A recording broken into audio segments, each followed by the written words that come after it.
All right, we are here for episode 21 with PT Ricci. PT, how are we doing today?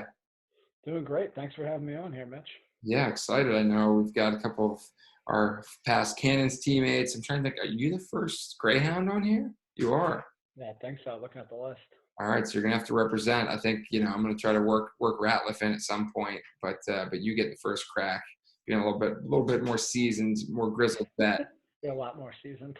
You were paving the path for him to win that national championship at Loyola, right? I like to say I had all the good recruiting parties that brought all of his teammates in. There you go. There you go. So where are you coming from live right now? I'm in Paoli, Pennsylvania, which is a suburb of Philly. So I'm like smack dab in between Malvern Prep and Conestoga High School. Philly never leaves Philly. It always sucks him back. We talked to Jordan Wolf, and he was like so excited about moving back to Philly after he wraps up grad school. I'm like, Philadelphia guys, they never can get away. No, that was the same way. I was in Baltimore for a couple of years, but you got to make your way back here. And how was that going from Philly to Loyola? Was there any culture shock? Do you feel like Baltimore and Philly are close enough, like sister cities, that you can make that happen? Yeah, so that was like one of the reasons I picked Loyola is because it was close enough to home where I could just hop in a car and be home in an hour and a half, but it was further enough away where I felt like I was getting away from home. My parents weren't going to pop in and surprise me.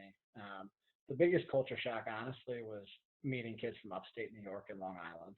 It wasn't so much the Baltimore. It was the kids from like who are coming from the res or from Strong Island. They're just strong personalities and different from how you are, but it was fun. And was Dirge still there when you were getting recruited?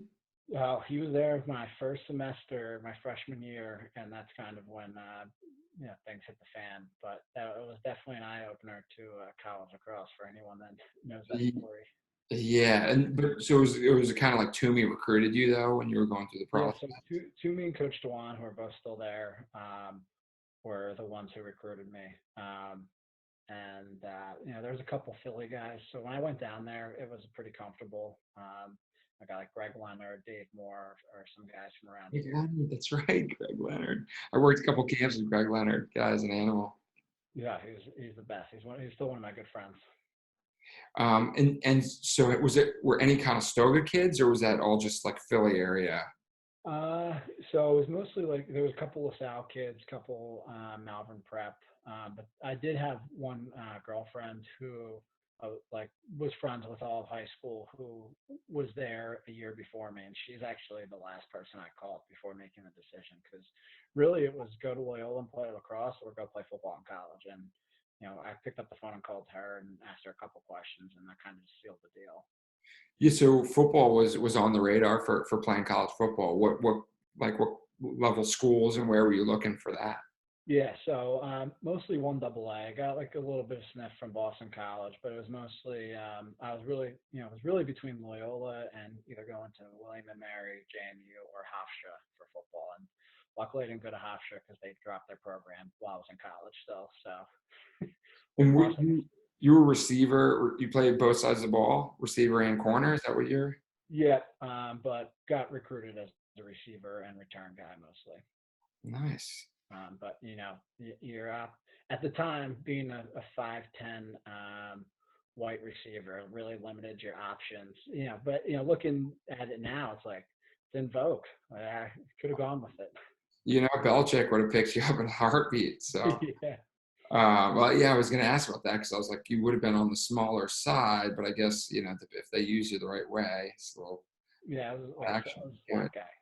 Well, gotta throw it back to this, which I appreciate you sending over to me. Give us the rundown of what we're looking at here. All right, so this Still is the number actually one, huh? yeah. Have you Still, maintained the number one whole career, all sports? so I wore 11 growing up, but when I got to high school, someone had 11. Actually, John Decker was wearing number 11. Decker, former Cornell teammate, and Yes. sadly passed away. But Yeah, great dude.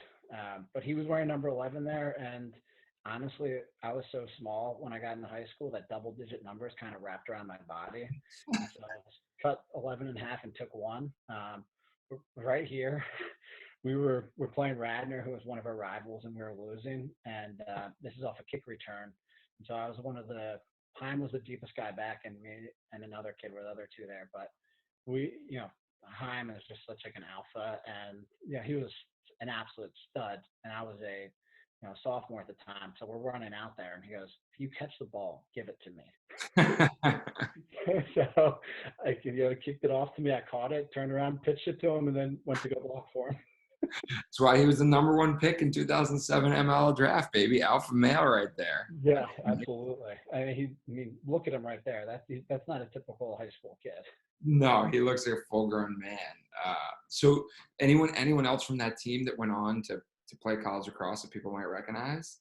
That you might recognize, probably not. Like our era at Conestoga, there was a couple Division I guys.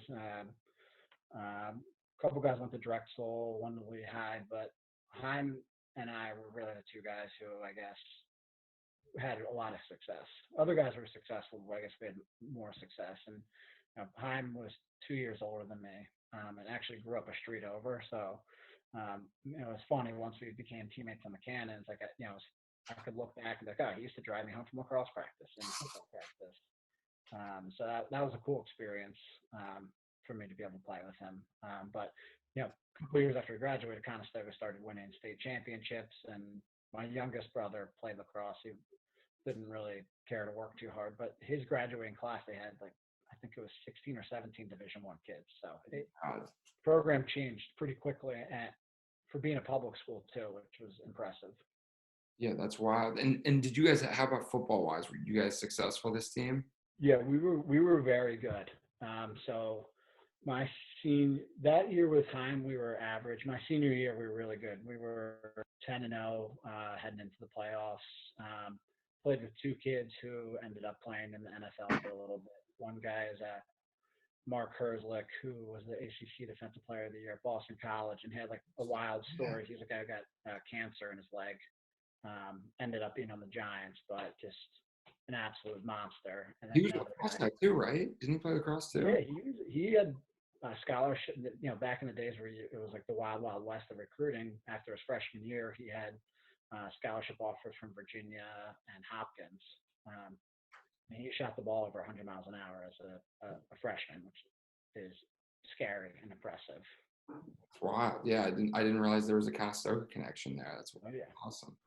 His story is. You gotta broker the deal. He'll be our next non-lacrosse guy that we get on. We had Paul Burmeister, who works with Ryan in the PLL, but he played at Iowa, and it was awesome hearing his stories. But yeah, if we can get the hookup with Herzlich, let's get him on here. Definitely, because he did the whole club lacrosse thing growing up. His dad actually was the first one who gave me a pole. So we both. He was a year younger than me, but we both got cut from the township A team, and so we were an A2 team, which is actually like the B team. A2, that's called framing right there. Yeah, but funny enough, like his dad was like just a really good coach, and we had a couple good athletes, and we ended up winning the whole like A division and beating our A team, the A2. But that's Disney. Is Disney tuning into this? Because that's a movie right there. Actually, I think they made that. It's called Mighty Ducks 3. Classic. Well, and so when did you get a pole put in your hands? Was that 8th grade then? It sounds like about. That was for me. I think that was 6th, but I never gave up the dream of being an offensive guy. And when I went back to high school, my freshman year as an offensive midi, and just you give me a short stick, I'll catch everything, but everything is just so robotic. And my junior year, I picked up a pole, and it was a lot more fluid and just kind of worked. But I was still a short stick my freshman and sophomore year of college. I was our first short stick and our second long pole. So, I think that was really good for my development. But it was also hilarious because if our starting long pole got a penalty and I was on the field, he would physically hand me his pole and take my short stick and run off the field. Yeah, like the baton passing, like handing off the baton. Yeah. And so when did you start getting attention from Loyola? Because you were obviously 2 years removed from me, and everything was so different. Was it your junior summer that you really started? Did you go on an official visit? Well, so I played in one recruiting tournament, was Champ Camp, which was like the big one back then. But I played on a club team called the Dukes, which was there was really just two teams from Philly at the time. One was Competitive Edge, which was actually run by my high school coach, and like I love him, but didn't ask me to play for him. And then played for the Dukes, and I had two kids on my club team, Pat Lombard and Jake Wilcox, who were committed to Loyola at the time, and I just kind of got some looks from them, just like doing courtesy watches, I guess, of us. And I was a short stick at the time on our club team, and we had this play called forget what we called it, but I would pick. And this is back when they had horns on the end line, so horn would go off, and I was a track guy in high school. I was fast, so I'd pick up the Well, ball. still are, PT. Yeah, I don't know quite as fast as back then, but they would just literally put everyone on one side of the field, and I would just weave my way up past people and clear the ball like it was like a hot pizza on the end of my stick. There was no cradling. And the only person I remember this vividly, the only person I couldn't run by that whole champ camp was a kid named Evan Royster, and I don't know if you remember him, but Was he a Spring Park kid? I think he might be, or like a DC. He ended up playing running back at Penn State. 100% Evan Royster, that name. I think he was a Spring Park kid because that name really rings a bell. Yeah, I mean, he went to Penn State and was their starting running back for a while, but was been smoking everyone. I'm like, who the heck is this guy who I like cannot get away from? But that club team was also like we had a lot of coaches watch us because our goalie at the time was Drew Adams. Kenny Clausen was one of our defensemen. Matt Moyer was another defenseman, and our third guy was this guy Matt Spar, who was a Division II first team All American. So those are like all first team All Americans right there. So I wasn't really going to get a look at pole, so I just played short stick. Well, it looks like Evan Royster was actually he was a Northern Virginia kid, not a Spring Park kid. Yeah, the name was ringing a bell, but yeah. So you actually did you go on an official visit, or you just went and saw Loyola? Or?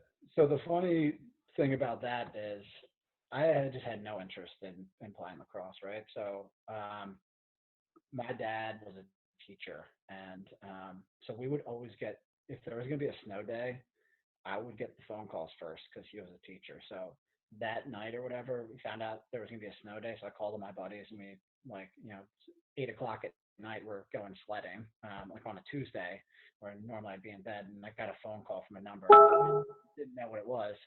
And it was Loyola coach Matt Dewan, and I had no idea where Loyola was or what it was at the time. But I answered the phone call. I was like, "Oh, thanks. Like, I really want to play football, but we'll keep in contact." And so then they found out that one of my good girlfriends in high school was going down to a visit for Loyola for lacrosse, and they're like, "Yeah, why don't you just like hop in the car with her and come?" So I was like, all right, "You know what? Like, all right, like." Why not? Like, I'll go have a good weekend and we'll see what it's about. And then once I got on campus and met the team and staff, it felt like home. Like it was, I knew I needed a smaller campus. It was perfect distance from home. It just felt comfortable. It was one of those, where you get the gut feeling. And, when I went home and eventually got an offer, like I thought my dad was going to jump off the roof because he went from like football at the time. Everyone's getting full scholarships. He's like going from not paying for school, and he was a football coach at the high school. And he's like, this was great for him. And now he's like, I don't know what lacrosse is. I don't really care for it. And then now I have to pay a lot of money. Well, Loyola's not expensive.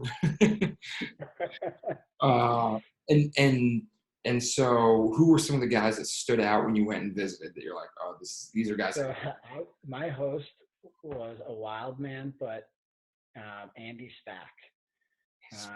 Face-off guy, right?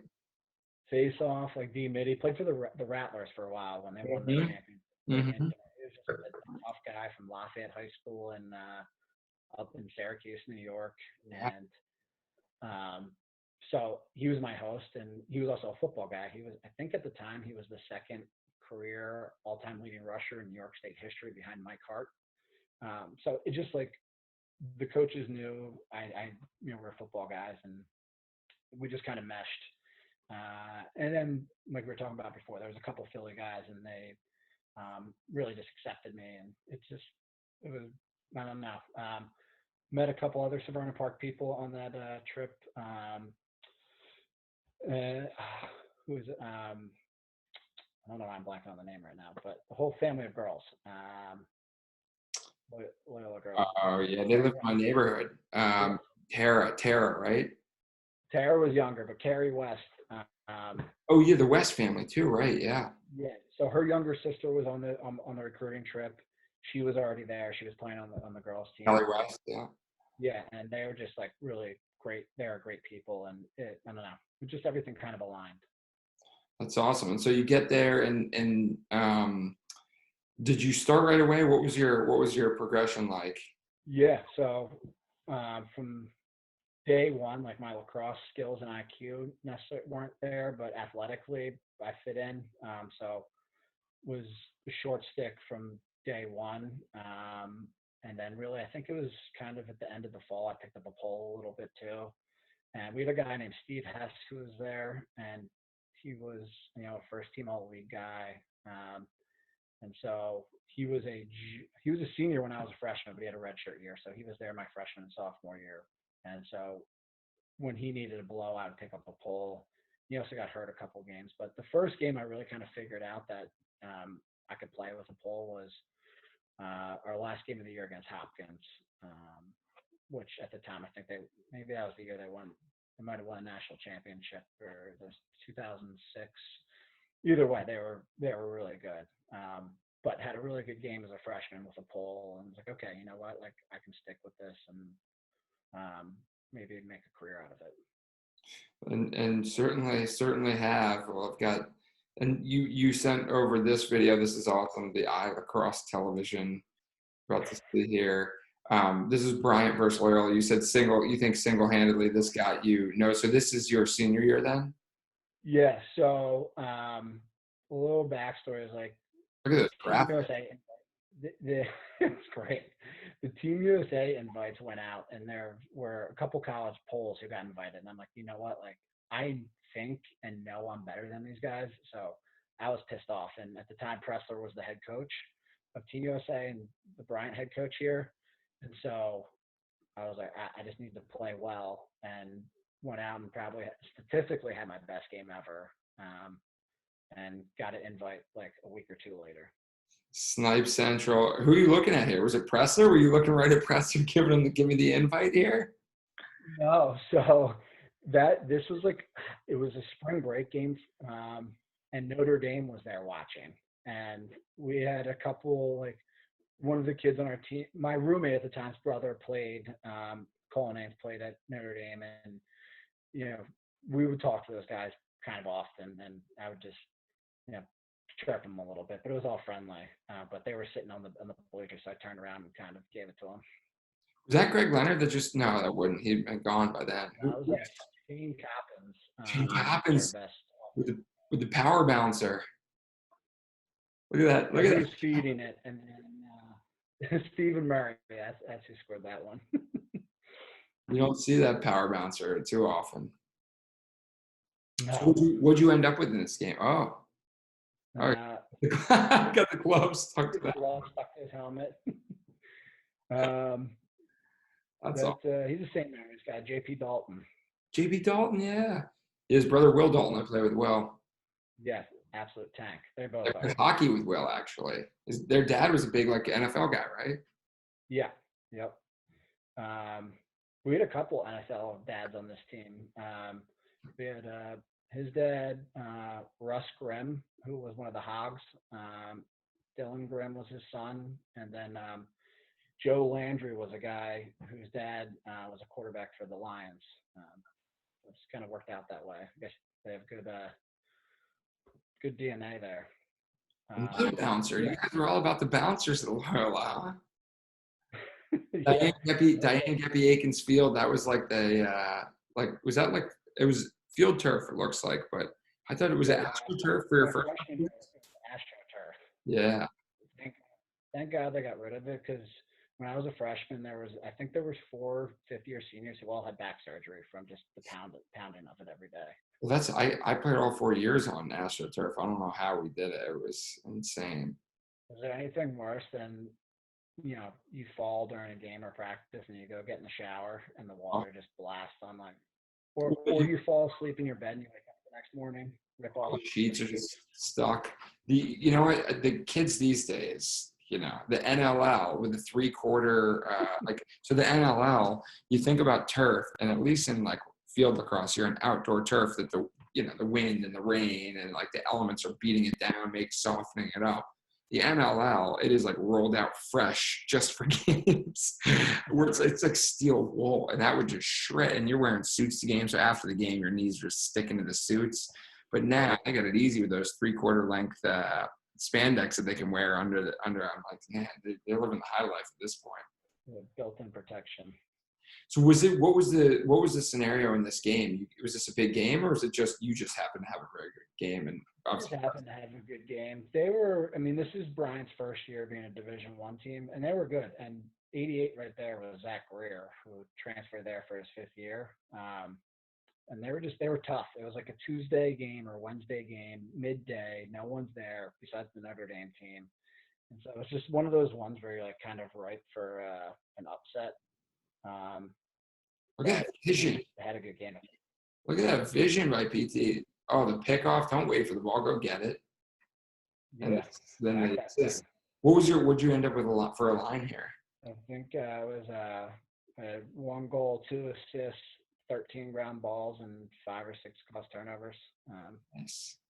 What is your like memory bank? Do you the kind of player that you remember like every play from every game, and you can like spot what games they were in? I remember specific plays from games, not necessarily every game, but like this one, just I probably remember it because it's one of the few that are actually you can find highlights of it online somewhere. And like this was probably my best play ever. It's just Nice we old were drag. man down, knocked down a pass, and I think they might have been subbing a guy. So Colin Finnerty was just kind of back there, and when I was falling down, I just kind of heaved it to him on a prayer, and he's a big target and caught it and finished it. So Well, and talk about small world, Colin Finnerty, who was at Duke with Presser, right? yes, yep. Yeah, so So it all kind of came together. he played with all these guys. I'm sure this was probably an emotional game for him, right? Yeah, we actually, a couple of those between this game and we went down to played at Duke. If you know the story, like he's just the nicest guy in the world. But it's a lot, for a 21-year-old kid. But he played well in all those games. Like that was a great part about him is he rose to the moment.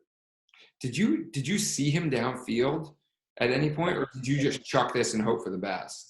No, I saw him. Like I saw all their guys were up by the midline, and he always kind of just hung back a little bit. So I knew when I was falling, like if I could get it in the general area, he was probably going to be able to get it, or at least maintain some possession. But it just ended up going to him. I think he came to the ball a little bit, but it's worked out. Who's two? He had a goal earlier. He's fired up right there. Yeah, very fiery guy. One of my best friends in the world, Steve Lane, Malvern prep guy. He was on the first coaching staff at Richmond, so he's been around the lacrosse for a little bit. But just like your fire plug, like 5'7", 5'8", being generous, like Meatball, who just worked really hard. Love and that. had a little bit of Philly swag to him. Well, speaking of Philly swag, you sent this, so I gotta play it. But just give us the backstory here on this one. Give me a second while I work out the logistics here.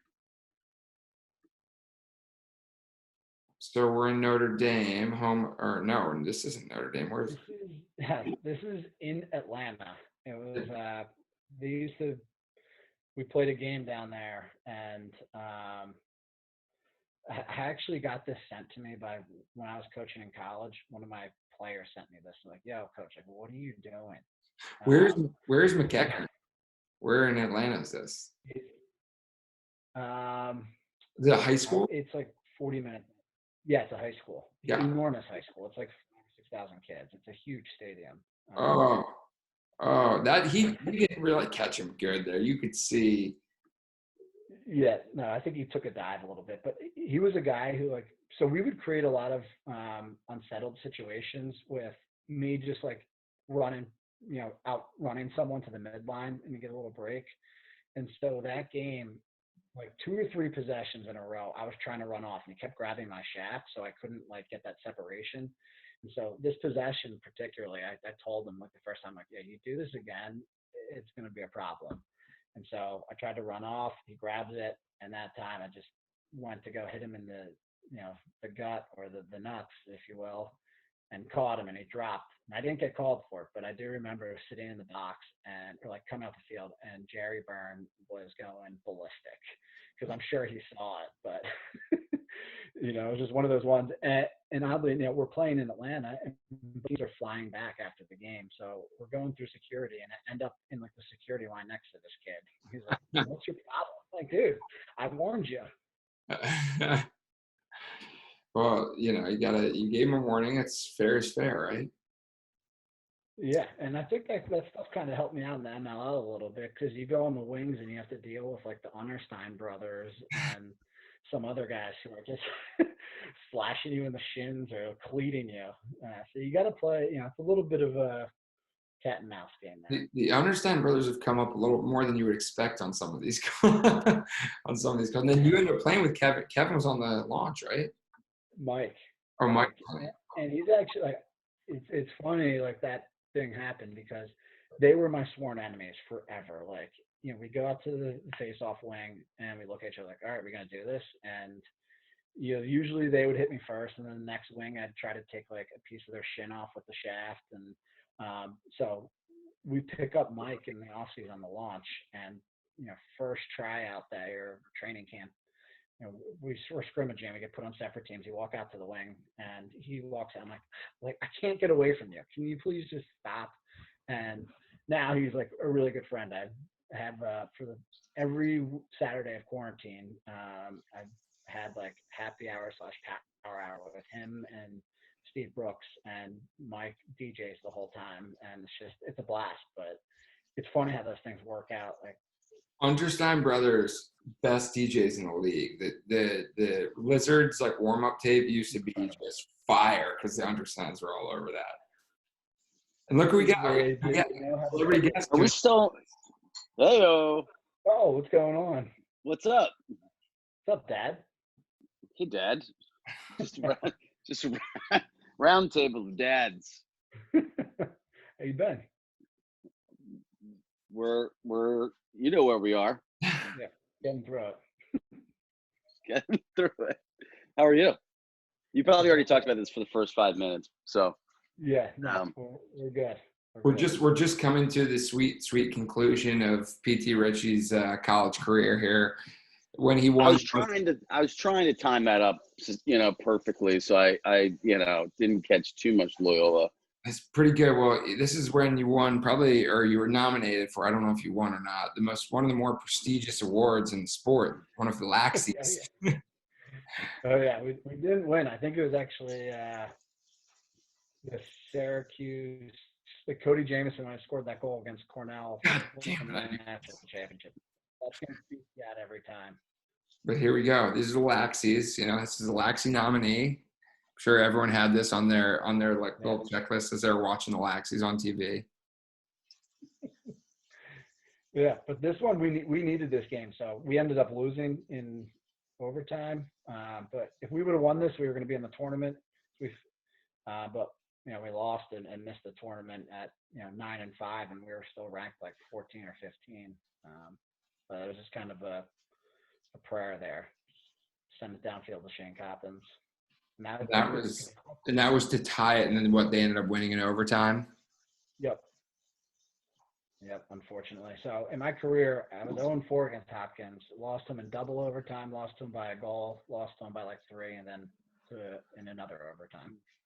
This takeaway check is sick. Yeah, who's the trail check? Who is that? Taylor Ebsary from Buffalo, New York. That a guy who never got like much mention, but he was just everything. He reminds me of like a Greg Downing a little bit. That's yeah. Just does everything and doesn't want any recognition. Nice handle there. Do It you have, always seems like Loyola has a better crowd at Hopkins, like in terms of like peers. It seems like the Loyola fan base like takes pride in like almost trolling the Hopkins fans when it's at Homewood. Am I crazy for thinking that? No, you're 100% right. Like the one thing about Loyola is their fans came out. If we were in school, like not on spring break or something, we would get a couple thousand every game. And it's because majority of the kids are from North Jersey, Long Island, Philly, where lacrosse is a big thing, and there's no football program. Yeah. Ton of buddies on the basketball team, but they went to the tournament twice in maybe the history. So lacrosse is the big sport on campus, and Hopkins is a half mile down the road, so they would always pregame and then walk there and put on a good show. Yeah. and so 2009, so that was your senior season. So you guys just missed out on the playoffs then. Yep. But you were ECAC Defensive Player of the Year, 117 college turnovers, which I saw on one bio that was the most in school history, and then I saw on another bio that you were second most. So I'm assuming, was it Joe Fletcher that took that, or who took that from you? No, well, so the college Jamie turnover. Jamie Hanford had a call in a vote in, and he was like, redo every stat from every game I ever played, and Hanford retroactively then leapfrogged Well, people. because CTOs weren't a thing at what there was. It started My junior year, 2008. So the college turnovers are technically only from my junior and senior year, but a kid, Foster Huggins, who's a defensive now in the PNL, ended up breaking it, but he had 4 years to do it, and 2 of my years I was a short stick. There you go. So and that's back when you heard it here first. PT Ricci, best turnover guy on Loyola Greyhounds of all time. I'll go to the grave with that one. Who's the best your best alumni that you, or like most fun alumni Loyola Greyhound that you never played with? That's like your favorite alumni. Well, so when I first got into MLL, the only other Loyola alum, Andy Spack was there a little bit, but he was kind of in and out of it. But Tim Gettleman was just like a mainstay in that league forever. Oh my God. Yeah, I never got to play with him, or really even I met him at a couple alumni events, but like I just always really enjoyed playing against him because it's the only other guy from your school, and he was just a monster. The monster. Yeah, the monster. What a matchup nightmare. I mean, like, God bless you if you had one guy on your team that could just even go toe to toe with him physically. And then he ran out of the box sometimes. Or in college, I know. He would run out of the box and he would do the old around the world dodge. He would get it at the box, run all the way behind the cage, and then just run all the way around the goal and then just do an inside roll and score.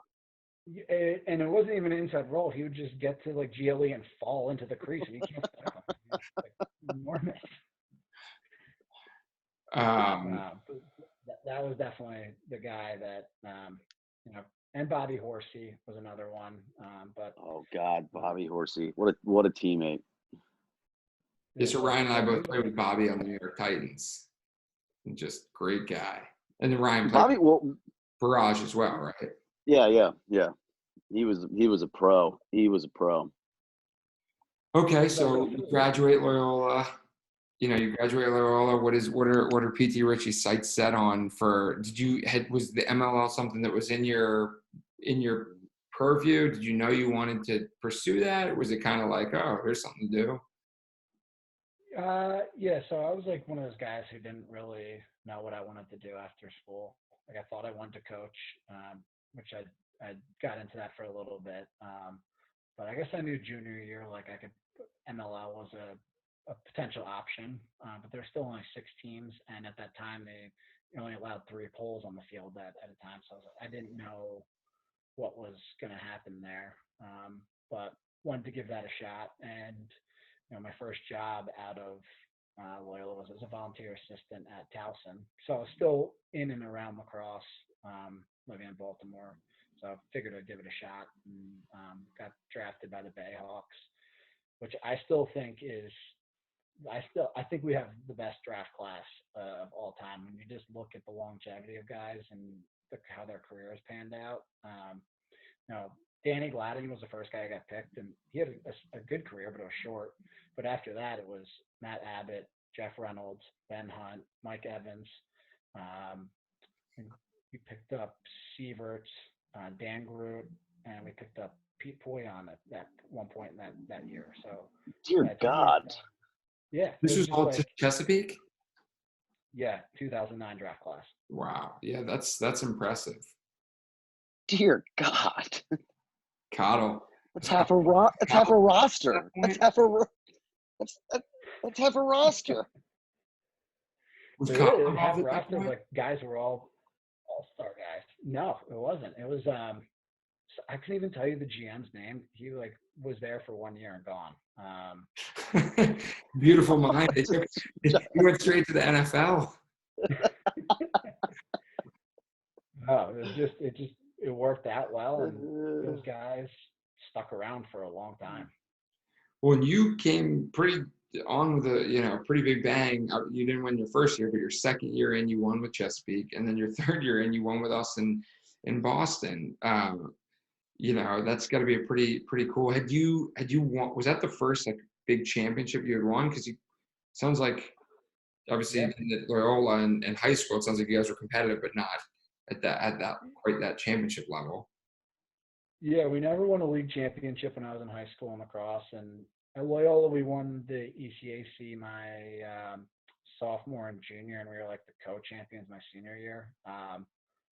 But never won a tournament game or anything like that. So getting there and winning back-to-back years was special for me. And the one thing about I hold the Cannons one in a little bit higher regard because the Bayhawks one. I dressed the semifinal game, but got healthy scratched the championship game, so I didn't get to play in that. So it was kind of you just have a chip on your shoulder from that. And then they traded me to Boston that year. And I was like, you know what, I'm going to try to stick it to them. And, we played them in the semifinals, and that game was incredible. Watching highlights from that on Farrell's podcast. And it was just, to this day, that's the most fun team I've ever played on. And that's the only team that, no matter what the score was, I knew we were going to win the game. I didn't know how we were going to win it, but I never felt out of the game ever. Yeah, we had a pretty special crew. Here's let's pull up a look at some of those days. PT Ricci, all access, baby. Oh, jeez. I need to bury these tapes. So paint a picture. What year is this? Because who's that on the? This was after the championship, right? This must be 2012 or 2013. Yeah, 2012, I think, because Coach Duffy's there on the sideline. But I don't know. They just gave me a camera to carry around for the weekend, and probably had to do more deleting than actual taking footage. But they're just carry this camera around and get the weekend of what you're doing. As you guys know, your weekend is basically either you're at practice, you're eating, or you're sitting in the hotel room. So there's not a ton you can film. But there's definitely some characters on that team, like John Hayes. I was gonna say your number one interview was John Hayes. John Hayes, we had Ari Sussman. Sussy. So many different personalities on that team, but everyone got along. Hyatt Cambridge, the Zephyr, just unbelievable. The pretzel bread with that mustard sauce. Wait, what was this? What did I just say? Boo? Is it audio? Can we get some audio here? That was you? Look at Paul's hair. Well, apparently somebody orders something and I say boom. Boom. Smoked duck pizza. We're in. This is still going on. We're going to need 2 tables. You got Heim coming still. There's Kit and Paul. Everyone else is sitting over there, not getting their food. A couple dudes ate out of their boxes. Was Ari your roommate? Yeah. That year. Or did you just go find his room and take off your clothes? Those dinners, man, those dinners were so much fun. And I think to your point, PT, and you hear about this a lot with like NBA teams, like you build that camaraderie eating together and hanging out together. And that's where the relationships flourish. And like, I'm just a firm believer that like that stuff does translate onto the field, like because there's that trust and that sharing. And to your point, like everybody was respected. Everybody like, okay, you want to do your thing, I'm going to do my thing. Like you just respect everybody. And then when you get out there, those times you're like, I've hung out with that guy. I know where that guy comes from. I know his background. I'm going to trust him more than somebody that I just don't see, you know, like. Yes, absolutely. Like, a big part in ML, like you said, is the off-field stuff, because you're only there for a practice, a walkthrough, and then the game. And that team like went out to eat, and then after games would go out together. And you don't usually get that from an entire roster, because you have some guys who are married or have kids or whatever. And that's a big credit to you and Sweeney and Mitch. You guys were the older guys on that team at the time. And you guys all made an effort when you could have hopped in a car and gone back to New York City. You guys all hung out after every game, and we were just so tight. And just I looked forward to those weekends so much. Not just because we're playing lacrosse, but just to hang out with you guys. Like you guys were like that team were like my best friends at the time. Like we talk all week. Like I can't wait to get up there. And it was so quickly, but there's so many memories that we have off the field, not even. Yeah, and what do you there's certain things that I remember from those years that are like weird things, but that stick out. What are like one or two of the memories that maybe aren't necessarily a 2011 championship, but the things like we talked about a few of the meals together, but anything that really sticks out in your mind of like specific memories about those Boston weekends? Yeah, well, one was like we never knew if we were going to get back to the hotel in time to order food. I think they cut the service off at like. What was that woman's name? There was So one waitress that always took care of us. Yes. Another thing I remember is you would try to throw a ball out of any stadium we were in at pregame. It was absolutely launchy. It didn't matter if there was a street or a parking lot behind it. You were trying to get the ball out of the stadium. Coach Day would hop in goal sometimes, like pregame days, and take some shots. And so it was all just none actual of playing lacrosse. It's more just messing around.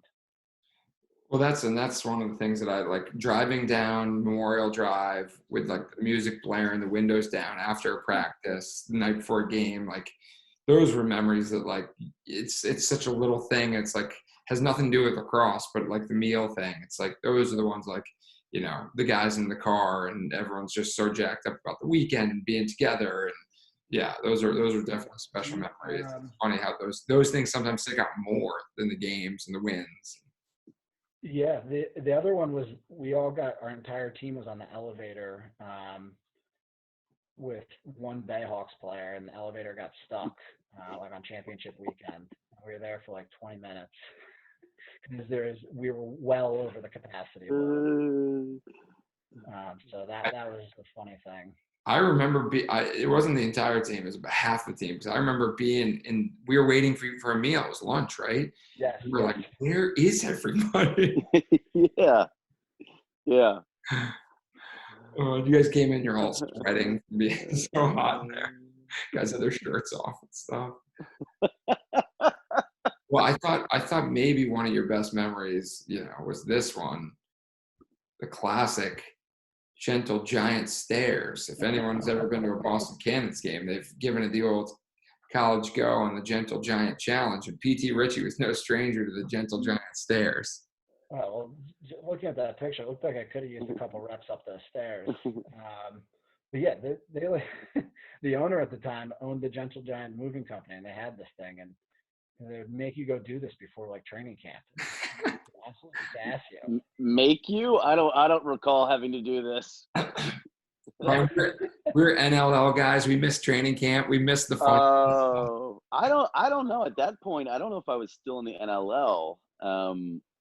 My days might have passed. I might have just given someone just a dirty stink eye and been like, I'm not running up and down that thing and sliding down a stair or sliding down the. One of my fond memories from training camp, we had this one in Glastonbury, Connecticut, and I think it was maybe Coach Tucker's year. It was 2013, and he had a practice plan, and he had conditioning in there. And I remember you went up to him, it was like you and Sweeney, and we're like, yeah, we cannot do conditioning. This is like, this is day 2 of training camp.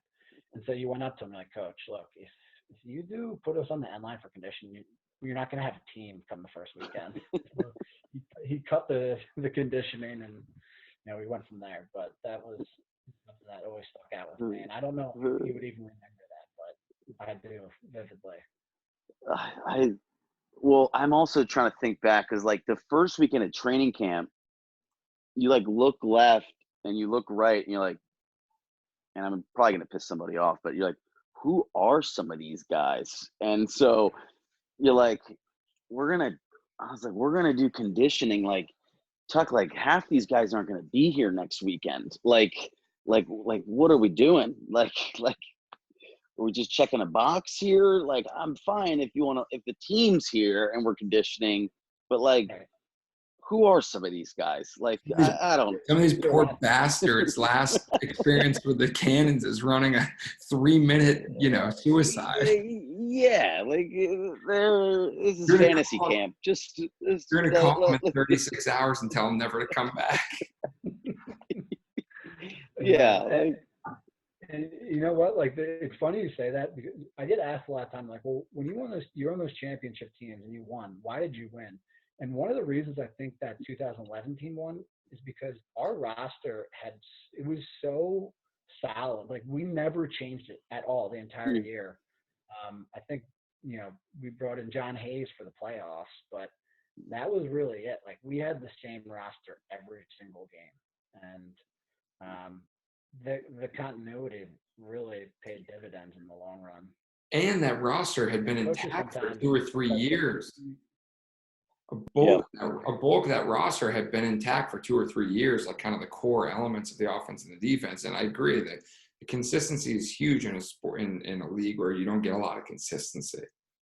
Yeah, because you got to know, like, okay, what's this guy's body language when he's getting dodged? Like, do I need to slide to him? Do I not? Like, because you have a guy like Smalley who was the king of those like overhead trail checks, and it looks like he's getting beat, but he's not. He's like in perfect position to throw one of those back checks, and that's the difference between if you slide off it and you leave a crease, and like that guy's gonna dump it in there. So those little tiny things really add up.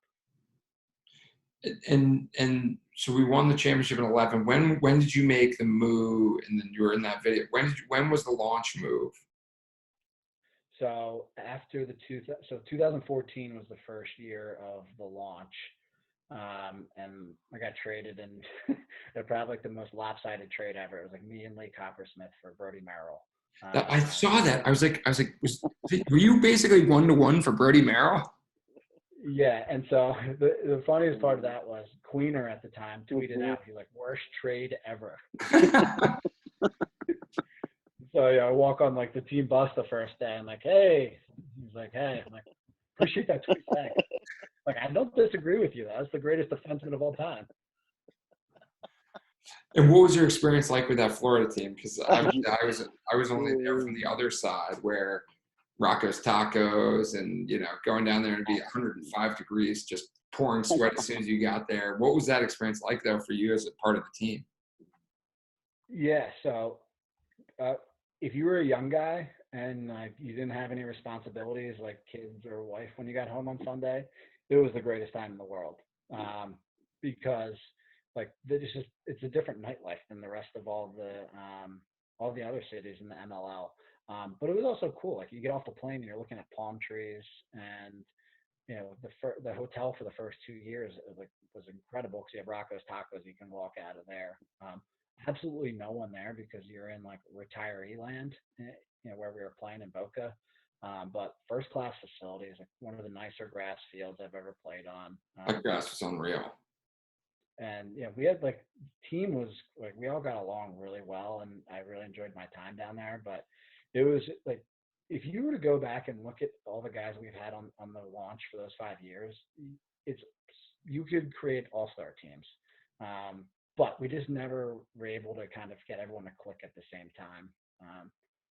You had the Thompsons, Casey Powell, Kieran McCardle, Busick. There's just so many guys that were incredible, and just for whatever reason, we made the playoffs one time. But I had a blast down there, and RIP to the launch. But it's probably how you feel about the Riptide. I know you guys had a lot more success, but it's a different feel going to California or Southern Florida compared to Boston and Annapolis and Long Island. And any one memory that sticks out for you from the Florida years?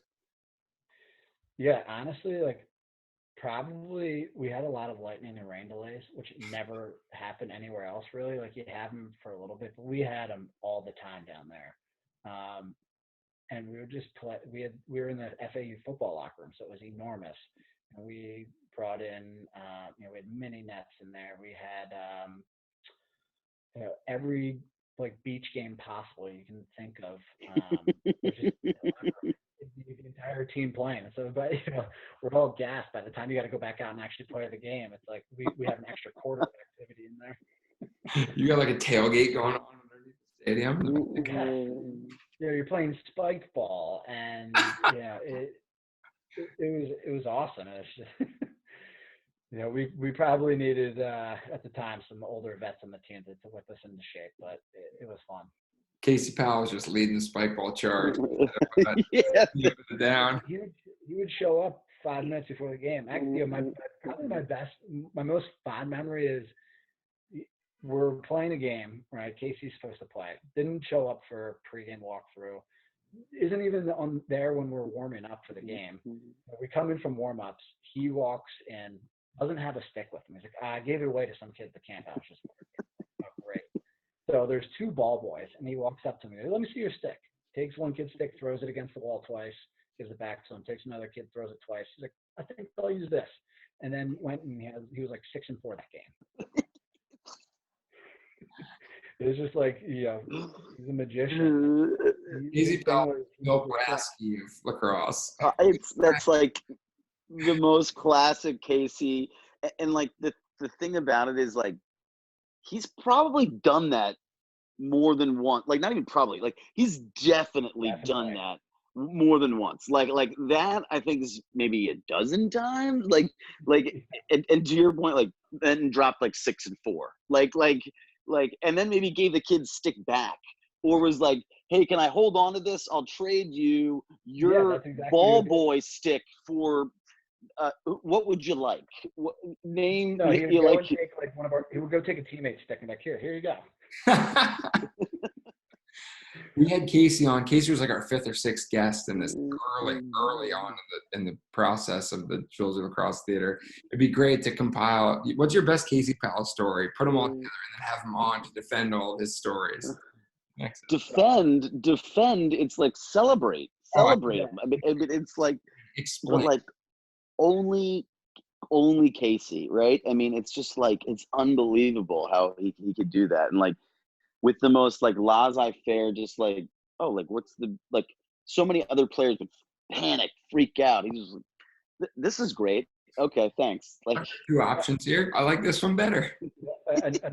Another incredible one about him was we had pregame walkthrough, and Jim Stagnito was the offensive coordinator at the time, and you know him. He's like very like by the book, and it's his way or the highway, and so.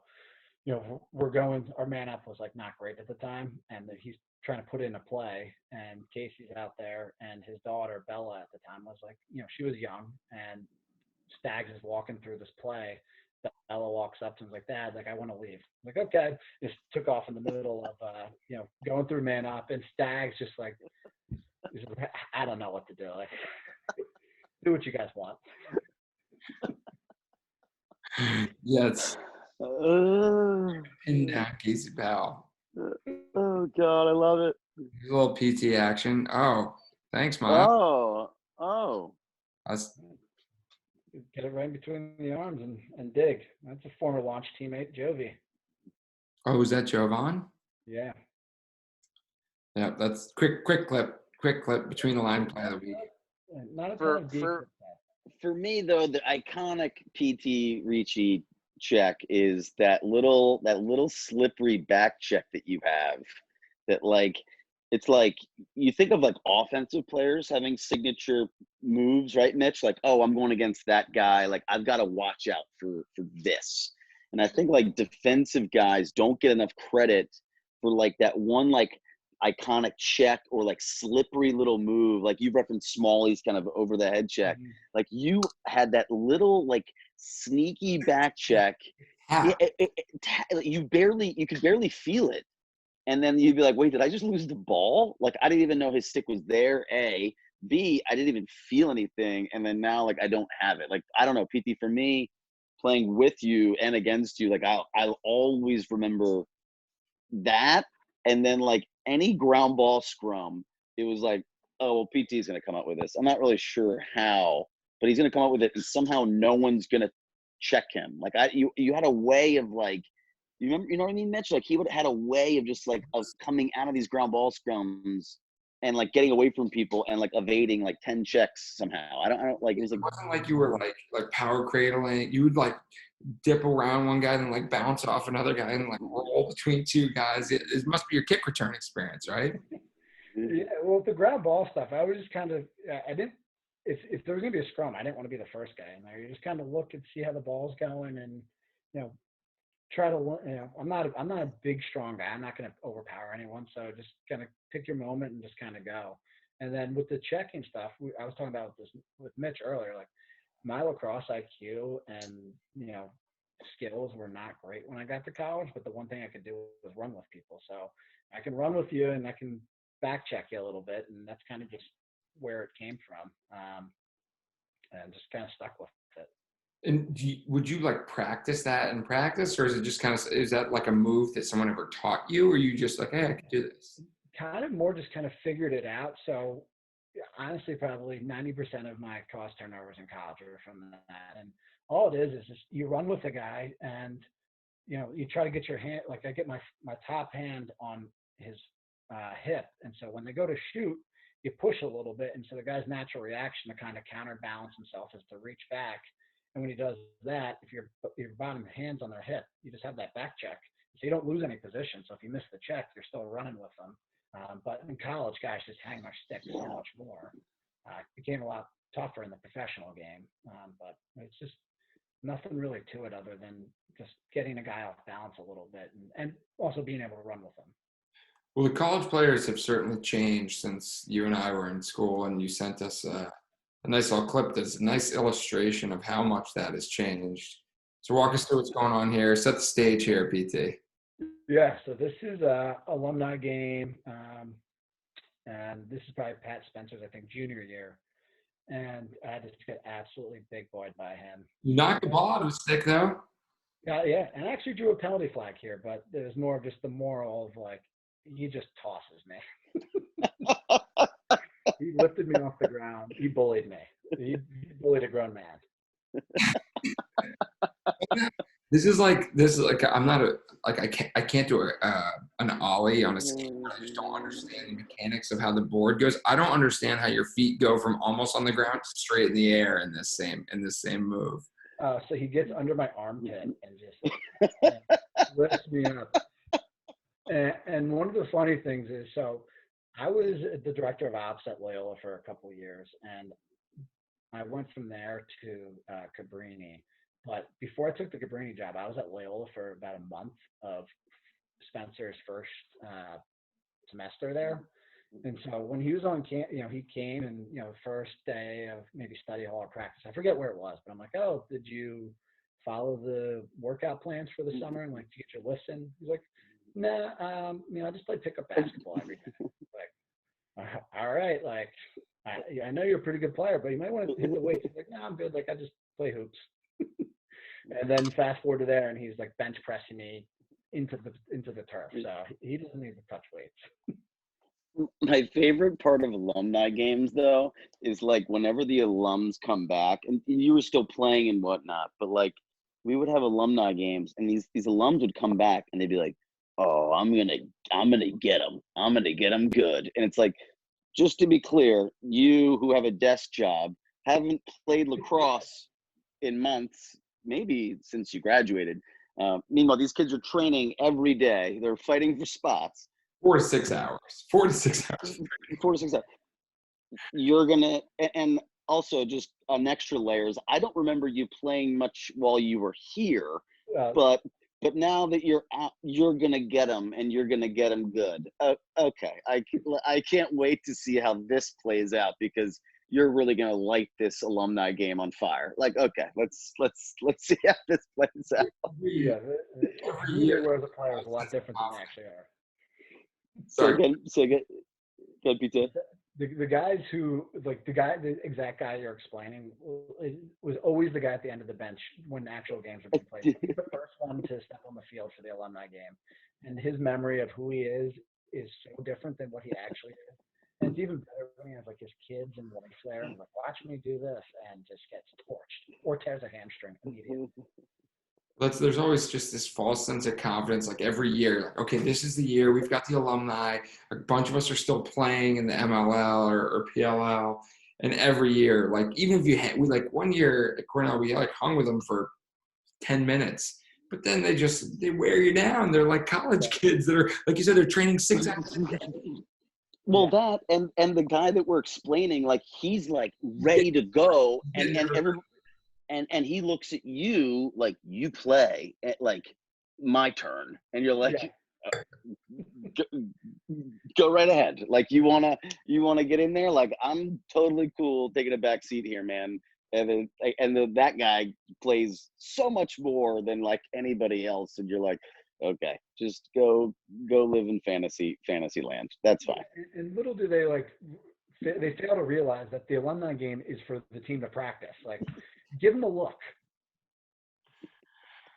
Oh, well, you came out unscathed. You know, you popped up, you drew the flag, you're ready to go there.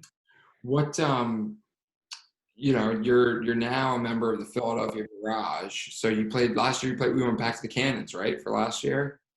Yeah, once the launch folded, you know, being one of the older guys in the league, I think there was like 5 of us. They let us do free agency instead of doing a dispersal draft. And Boston was just an easy choice because, one, it's so easy to fly to from Philly. It's like 45-minute flight or an hour flight. But also just playing there, it's you know, they just run it. It was always one of the more professionally run organizations in the MLL.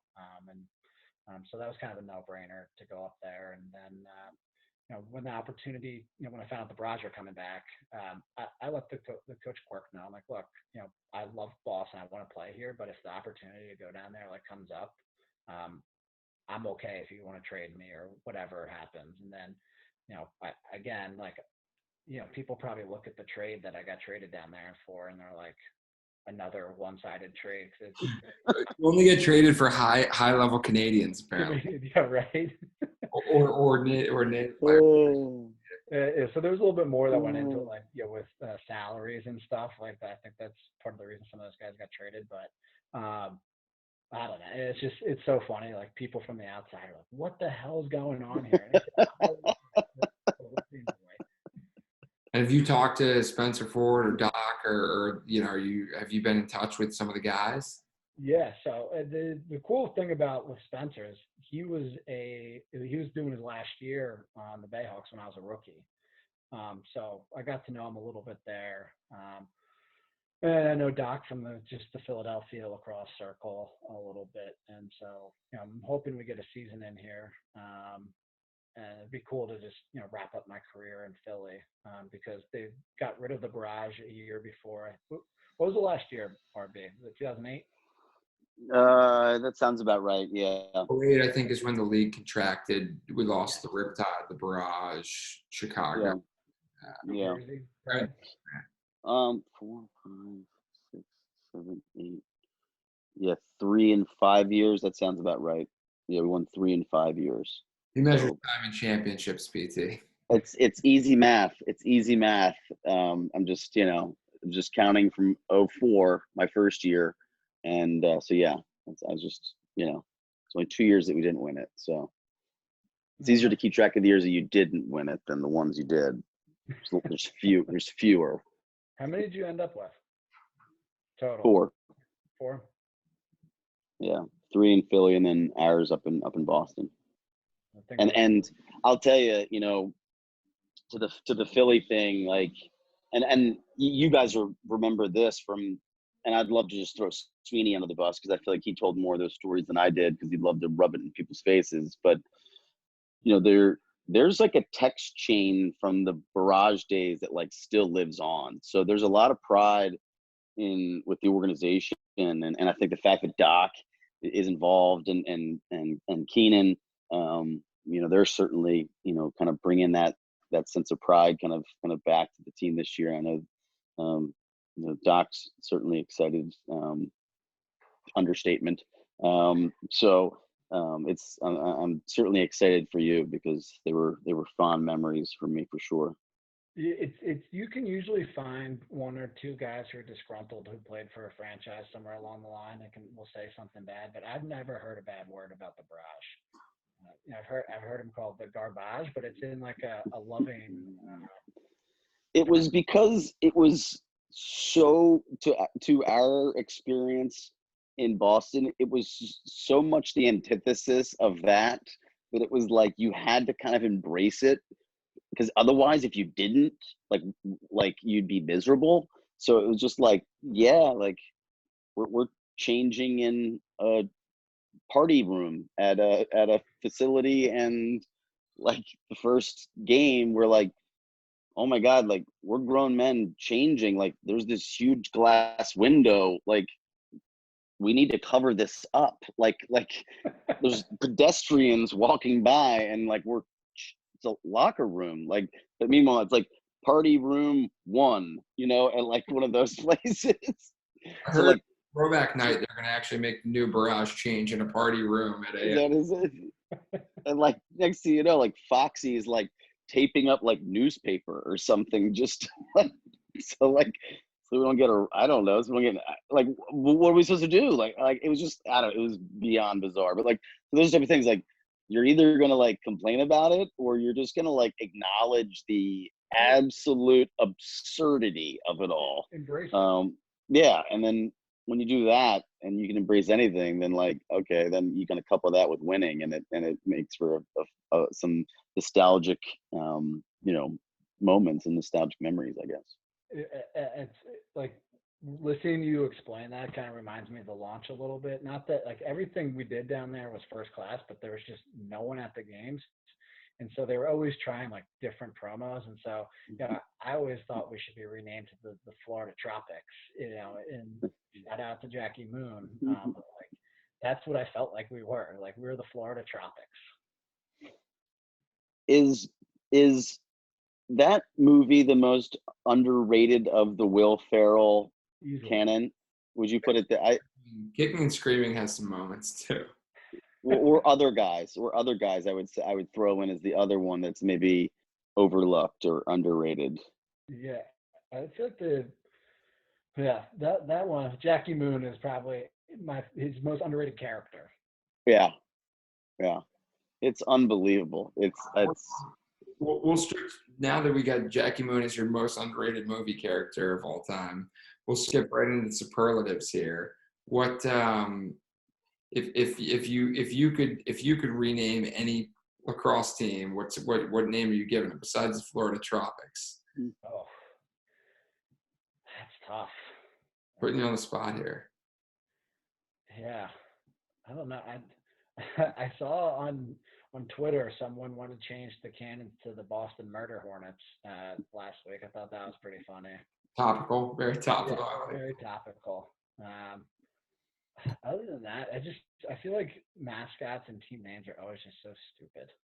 You just gotta go with it. It's hard to come up with something unique, original, and also not cheesy. Yeah. Yes. And even like you look at the 4 major sports, they're all cheesy as hell. They've been around for a while, so you just accept it. All right, we'll go to something a little bit easier. What's your favorite all-time favorite lacrosse place to play lacrosse? I mean, I'm sure everyone on here, or at least the ones I've heard, are like the college stadium. But mine was Diane Jeffy Akins Field. It was just because of where it was on campus, and if it was like a nice day, you had it, surrounded by dorms, and it's just plopped in the middle of campus. But the 2011 season playing at Harvard was pretty special. Like there were some nights where you take a second and you look up in the stands and there's 12 or 13,000 people there, and we had phenomenal weather that entire year. It was like 65 or 70 degrees at night and clear skies, and it was a really cool environment with the cannons, what they call them, the ball busters. Mm-hmm.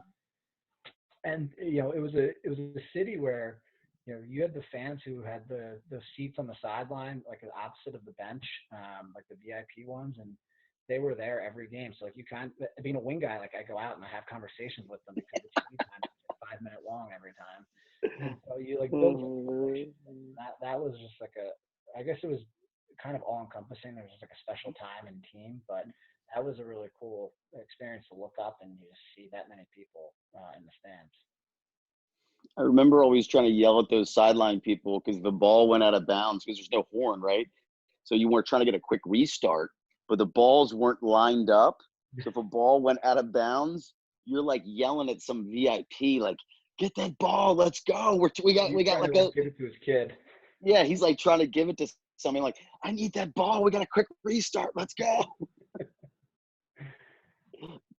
How about any embarrassing lacrosse memories? Yeah, I would say like a couple lowlights. Tom Mariano's first game as the Florida launch coach. We were in Daytona Beach playing at a small school down there, but I was coaching college at the time. So I flew in the day of the game. It was like a Sunday 2:00 game. And we're actually playing the Cannons. How did you not get more people in these games? I know. We're at Stetson University. That's where we were. And flew in the day of the game. We were, I think, tied, running back on defense. Josh Hawkins is dodging. Shout out Loyola. And he tries to split and drops the ball. And I thought there was like 5 seconds left. So I pick the ball up and I see an open attackman who's like, but he's pretty far away. And just threw a bad pass and went out of bounds. And I look up and there's like 20 seconds left on the clock. We ended up losing in overtime, and walk into the showers after, and Mariano's like head against the wall, like surrender cobra stance. It's like, "Coach, I'm so sorry," and he wouldn't even acknowledge me. Like, showered, went right back to the airport, flew home. It was like a horrible, 16-hour day for me. But that's up there as some of the worst. Let's get some Philly insights. Let's get the dig deep for Philly because Jordan Wolf didn't give you much. Okay. We'll spare you the favorite cheesesteak because I actually think it's an inferior sandwich to the roast pork. So what is your favorite roast pork sandwich?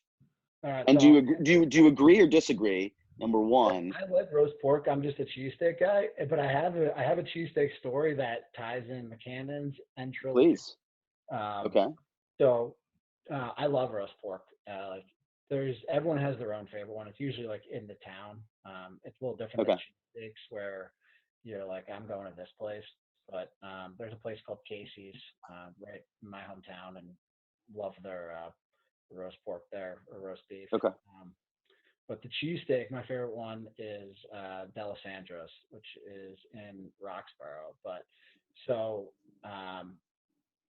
Brian Farrell came up and stayed with me the night before we did the Hurricane Sandy relief thing in Jersey. Do you remember that? Yeah.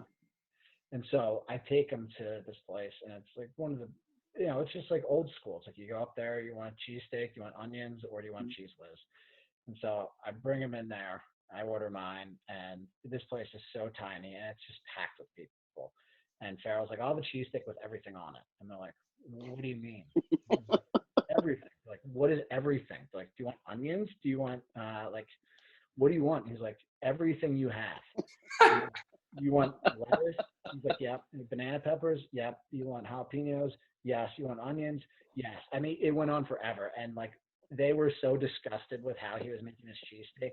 I was so embarrassed. Like the next time I went in there, I had to put like my head down and apologize to him for like my friend who is an enormous animal, like who usually can eat it all, but like just a Baltimore guy who didn't know any better. There's well, you know this deli wine merchant. Oh yeah. So that's how you order your Italian subs. Mm-hmm. You just, it's an Italian sub, and it's like, what do you want on it? It's like everything. And they're like, everything? You're like, everything. And that's just like the standard kind of bing bang boom, just like, yeah, give me an Italian with everything. Italian cold cut with everything. And that's I'm sure Farrell's brain just transferred that then over to like, oh yeah, I'm just gonna get cheesesteak with like, how do you order it? Well, just everything, obviously. Just Yes, that I actually would. Part of my job as the director of ops at Loyola was to go pick up lunch from Wine Merchant every single day. What? You got Wine Merchant every day? Every day. Oh, It wasn't good for my health. Or any good for morale, though. Great for morale.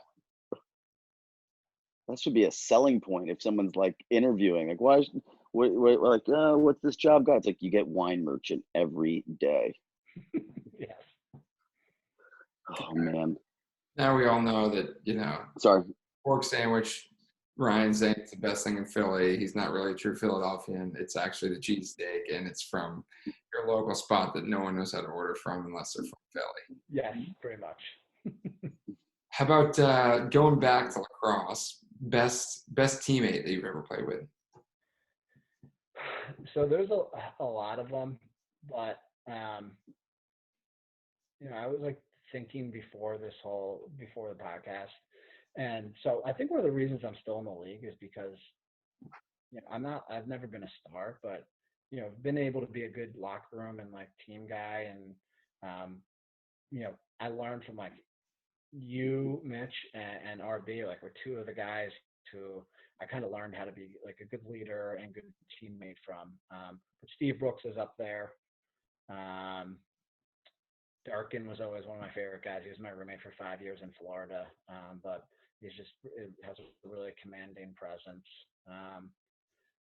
Matt Smalley is just a guy who just brings a ton of energy and was just a legitimate, like really just good dude. But like in terms of teammates, like I'm not saying this because it's your podcast, but like you guys were two of the better teammates I've ever had, and it's because RB, like you're one of the better lacrosse players ever, but guys listen to you. Like when you spoke up, like you could step into a huddle and have everyone to shut up and like this is what we're doing, and guys listened. And there was a lot of like big personalities on that team. That's tough to get sometimes. And then Mitch, you're just a big energy guy. And you guys both just treated everyone exactly the same, no matter if they're one of those guys getting cut, in the first week of tryouts, or if you're a guy who was an everyday starter. So yeah, I could name a lot of people from those teams. Farrell was a guy who I had a different connection with than anyone else I ever played with, because playing that long stick midi position is tough because you're usually dressing two guys, and a lot of times it's one guy wants more runs than the other, and we just had such a good chemistry where it's like we need a ground ball if we win, like in crunch time, I'm probably going out there. But if we're down one, we need some transition, Farrell's going out there. Or different matchups, he was taking the bigger guy, I was going for a little smaller guy, and we could just come off the field and he'd be like, "Yo, P, like I need a break. He'd go take one." I'm like, "All right, got it." Or if I'm gassing, like, "Brian, can you please just take another one?" He's like, "Yeah, absolutely." And so that was just like a chemistry I've never had with anyone else playing, and it just worked out so well. And we were just genuinely so excited and happy for them when they were successful. And like one of the lacrosse memories I have ingrained in my mind was after we won the championship in 2011, you and Farrell were the first two guys. Like there was a celebration going on in front of the goal, and we were just like we just found each other just because we were running around crazy, and you were the first two guys that I think all of us hugged, and it was just I don't know why I remember that, but I do, and I don't know. It's just one of my more fond lacrosse memories. And I know that's a long-winded way of answering that question. I kind of went off on tangents, but just feel like, I don't know.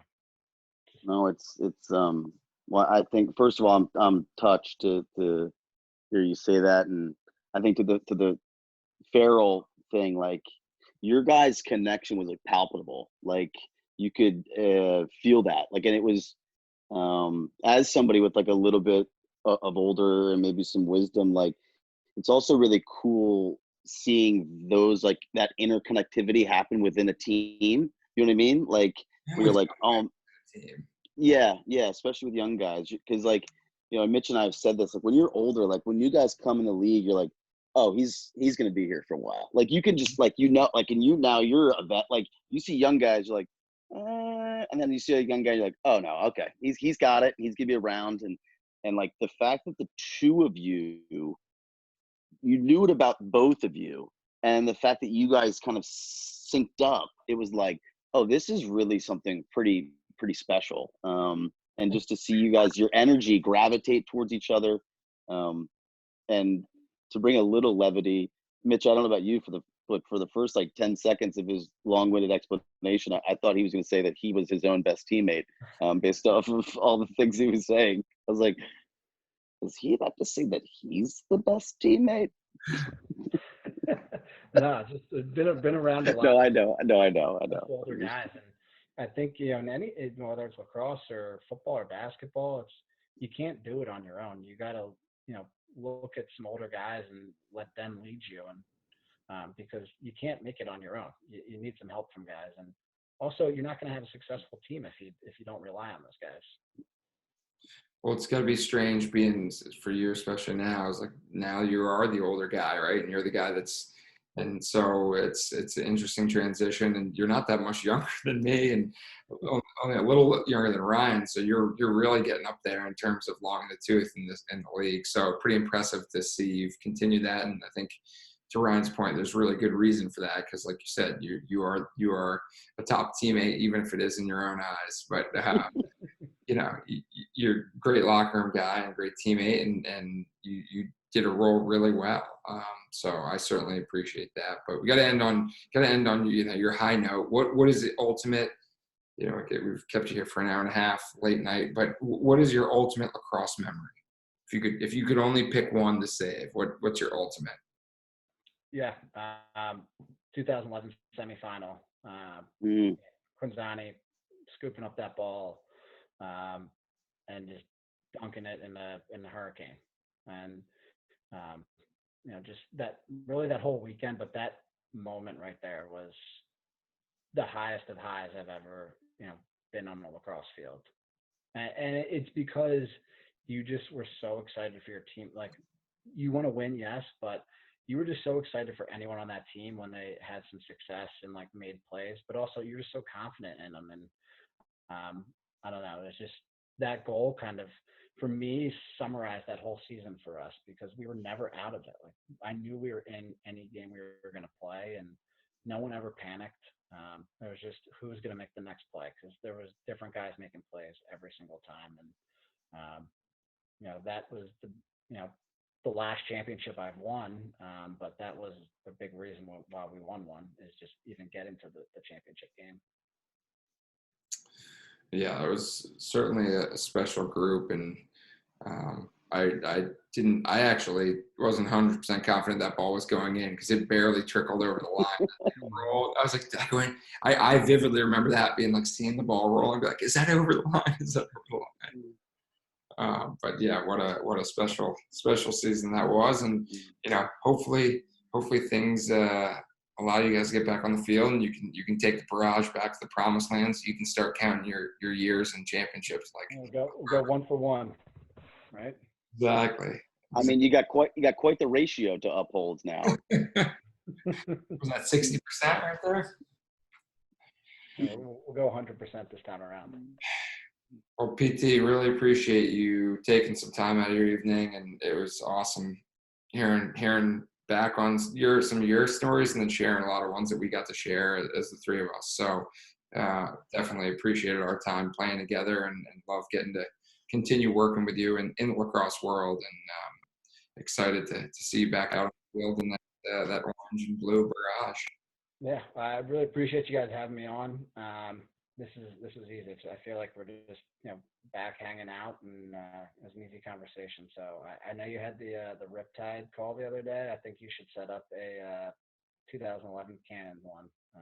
I love that. Oh. Yeah, we could have some fun on that one. But Repeat guest, I think. Repeat guest. I think he just is throwing his hat in the ring I here. don't even need to be on the podcast. I just wanted to do with all those guys. Yeah, no, I agree. Just let's get the boys together. Yeah, but I really appreciate it, guys. Love you, and look forward to seeing you guys hopefully in the near future here. Thanks, PT. All right. Love you too. See you, boys.